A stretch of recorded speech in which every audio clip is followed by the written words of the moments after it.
Hey film fans, welcome to CinePro, your ultimate hub for all movie recaps, for heartwarming classics to the latest blockbusters. Our film The Discovery begins with a television interview with a prominent scientist named Dr. Harbour, who has been working for 40 years to prove just one theory: the existence of another life or another level of existence after death. Harbour is confident in every word he says during the interview with the famous journalist he agreed to appear with, who asks him why it took him 6 months to respond to their request for the interview, especially since in that period more than 1 million people committed suicide because they believed in his theory. She also asks him if he considers himself responsible for these suicides. Harbour assures her that he is confident in the validity of his theory, and that he has actually discovered that a large part of the subconscious moves to another life after a person dies, and this is through the device he invented, which can, through weight, measure the movement of the subconscious to different places. He agreed with more than one scientist on the validity of his theory, but this does not mean he is responsible for anyone's suicide to reach their next life, and he completely denies any responsibility. At the end of the interview, the director stands up, thanks him for showing him the beginning of a new life, and commits suicide in front of everyone. A year and a half later, a neurologist named Will is traveling to an island by ferry. He hears on the news that the suicide rate is constantly increasing and has reached 4 million people after Dr. Harbour's last interview,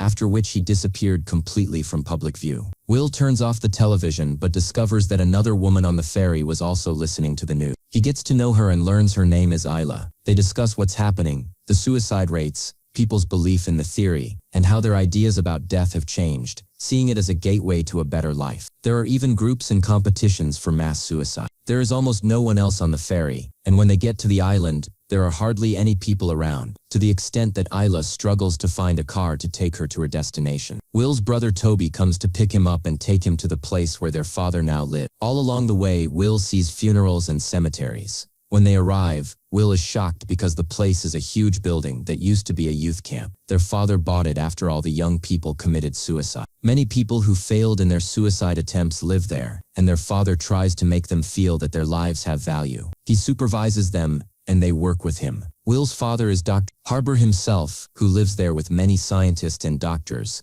trying to find a way to prove his theory to people. They are constantly experimenting with a device on many people, stopping their hearts for a few seconds, and then reviving them to monitor the subconscious wave indicator. Will is upset and confronts his brother, believing what their father is doing is wrong. They spend the year discussing the theory, and their father says that in a few days he will be able to prove the validity of his theory to Will and everyone else. Will goes for a walk by the sea and sees Isla walking into the water with a heavy bag to drown herself and commit suicide, but he saves her in time. After he pulls her out of the water, she gets angry at him, telling him he had no right to interfere in her life and plans, and he shouldn't have saved her. Afterwards, he takes her home and asks his brother Toby to let her stay at their camp because they have many people who survived suicide attempts and they help them. It becomes clear that Will cares about Isla and fears she might try to kill herself again. When Isla enters, Toby tells her there are rules she must follow if she wants to join them, and she must answer their father's questions. When their father comes in, Isla realizes he is the scientist behind the theory. She goes to sit with him and the device, so he can ask her some existential questions that will determine if she can stay. Among these is whether she believes in the existence of the soul, and if so, where she thinks it is in the human body. She says she imagines it in the brain, and he likes her answer because it is different from most people, who imagine the soul is in the stomach. After the questions, he decides she can join them. At night, Harbour holds a meeting for selected members of the group, and Isla is anxious about the idea. The meeting begins with Dr. Harbour playing a Christian prayer, as he always tries to stimulate their senses with prayer or music, to touch their souls and help them appreciate what they are doing. He asks them to transfer their subconscious to another place, then presents his invention, the device that can show them images of the places and movement of the subconscious, so they can see what another life looks like. Will still does not believe in what his father is doing, as his mother committed suicide because Harbour neglected her, even on their wedding anniversary, due to his obsession with his theories, which might be wrong. He is surprised by Isla's involvement and belief in what his father is doing. After the meeting, Isla tells him that just because his father's behavior seems strange, doesn't mean it's wrong, and she feels he's right and credible. But all Will can think about is what will happen to the world if what his father is trying to prove turns out to be true, and the existence of another life is confirmed. He fears the consequences could be worse than what the world has already reached. That night, Toby comes to Will and asks him to go with him to their father's office. Isla sees them and joins them. They discuss the device their father invented, and Will, as a doctor, says that if they try the experiment on a person by stopping their heart for a few seconds and reviving them to monitor their subconscious, they might come back to life but with severe brain damage due to the device's impact. Therefore, Dr. Harbour decides they should try the device on a corpse. Isla suggests they get a body from the hospital morgue, and they agree. When they leave the doctor's office to talk to him, Toby leaves the morgue door open, and Isla and Will go in to choose a body suitable for the experiment. They find the body of a man named Pat Phillips, who died of coronary artery blockage, and take it. When they return,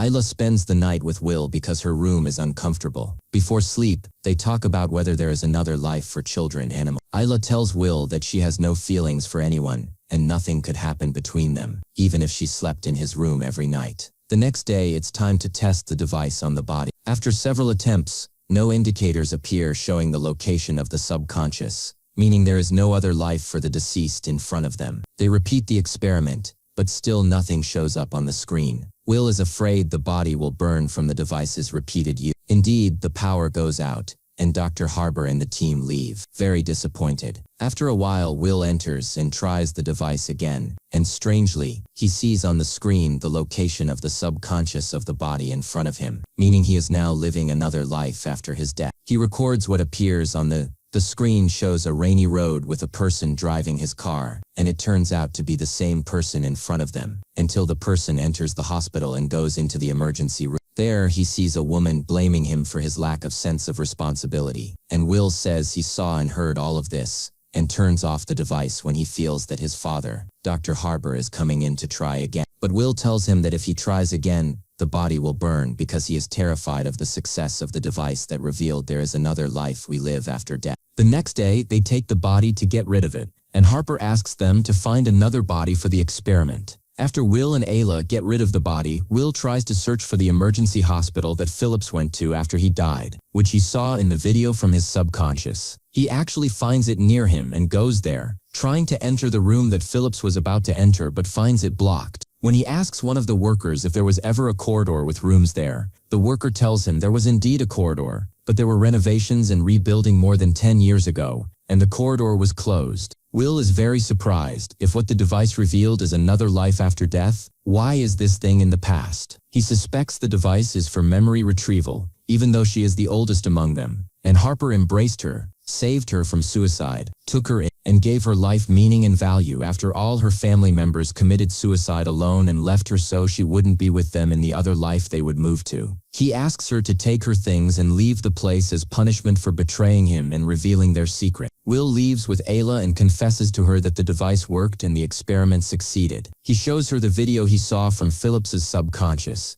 and Ayla asks him if this is really the afterlife. Will tells her they are in the same situation as in the video, and feels like his father invented a device to record memory, nothing more. They take Archie to the hospital to search the last 20 years for a file of a person named Philip. They find a file from 13 years ago for Connor Phillips, Phillips's father, who actually died in the same room that Phillips entered in his memory. This is conclusive evidence that the device Dr. Harper invented is only for recording memory. Will talks with his brother before bed about what happened with Lacey, because he's upset for her as the punishment was to expel her from the place, which is a very harsh punishment for her. But his brother tells him that she knows the rules and even helped write them, so she shouldn't have made such a mistake. Will wonders why their father invented the device in the first place, if it was going to remain a secret. What is the point of everything he is doing if just revealing the secret is enough to get Lacey expelled when she has no one else? Toby is very lost and has no evidence to make him believe their father or take a position of disbelief like Will, because Will's position is based on evidence, but Toby is lost, frustrated, and has no reason or purpose to continue or stop. When Will returns to his room, he finds Ayla telling him that the device is not a device for memory retrieval or recording, because the person in the video is not Phillips. She saw in the video that he had a different tattoo on his arm than the one on Phillips's. They have no evidence to confirm this except for the woman in the video, so they decide to go to Connor Phillips's father's address to see if they can find out who this woman is and who the person was in Phillips's subconscious. They visit the father in the hospital, because this will help them learn more about the device Dr. Harper invented and what it is really for, and why it revealed something that happened in a person's life. The next day, before they go to the house, Will takes Ayla to the beach where he first saw her to confess that he cares about her and has feelings for her. She surprises him by telling him that she had a son who drowned in the same sea when he was 5 years old just because she slept for a few moments. And since then she has had no feelings for anyone. She admits she tried to avoid feeling anything for him but couldn't,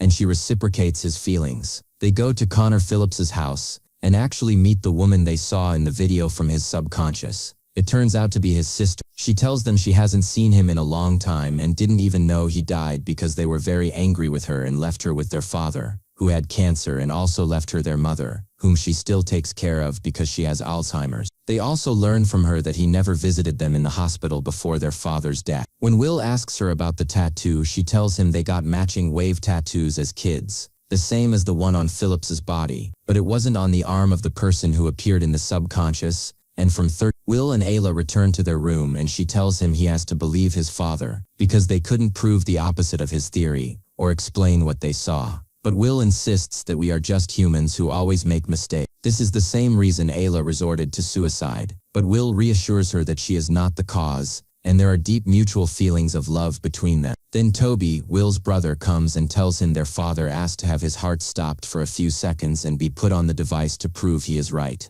They go down and actually find their father, Harper, on the device, and Will admits to them that the device works and apologizes for hiding it from them. But suddenly they hear their mother's voice, which didn't happen in reality because their mother divorced and committed suicide, and he neglected her. Cooper tells them they need to revive him and bring him back to life before it's too late. After Harper wakes up and watches the video, he confesses to them what really happened. He didn't leave his job and he let her go, and she did commit suicide. Holland tells him that in the video, Phillips also had a different tattoo from the one he had in real life. Harper tells them this is what made him believe that the other life is another level of existence, and this level could be an alternative version of our lives where we can correct past mistakes. And naturally there would be similarities and differences between the two lives. Harper decides they need to get rid of the device because they have finally reached the truth. He gathers everyone with him to honestly confess the truth he has reached because he considers them one family. Will and Ayla are very much in sync, and their love for each other is obvious. Suddenly Lacey appears and fires a gun, and everyone tries to calm her down because they think she came to kill Harper, who tells her he wronged her.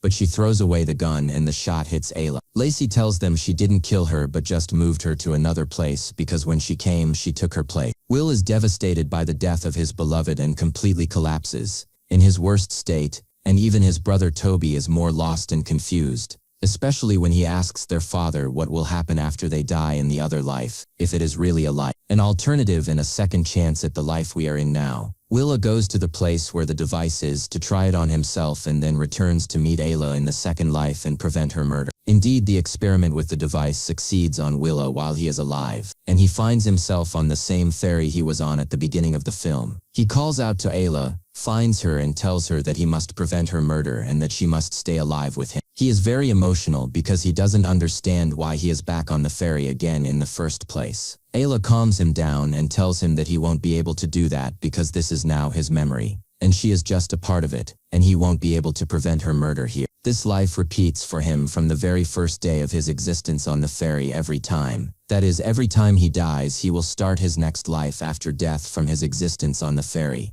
and each time he won't remember anything about the life he lived before. This explains why he told her he felt he knew her when he first spoke to her at the beginning of the movie, and she confirms to him that this is what actually happened, but in a previous life that he won't remember the details of. Ayla tells him that she won't get off the ferry, but he will decide not to go to the Pope and return to his apartment, and the next day he will hear news of her death, drowned in the sea. He will continue his life normally because he has forgotten her, and all he might feel for a period is that he could have prevented her suicide or death if she had gotten off with him and become his friend. She tells him that he will live a normal life until he dies again, and then a new life will begin, starting with his presence on the ferry here, and he will not remember her or what was between them in his previous life. At that time, his brother Baba and Harper are trying to revive him because his heart stopped. He tells her it's not a problem if he dies because he will come back to her here again. She tells him that if he dies, he will go to another life, not come back to see her on the ferry and remember her, because right now he is alive and this is just a part of his memory. He actually dies and Baba and his brother don't manage to save him. The next life he lives after his real death is a very normal life. He meets Ayla's son, plays on the beach, and even saves him when he is about to drown.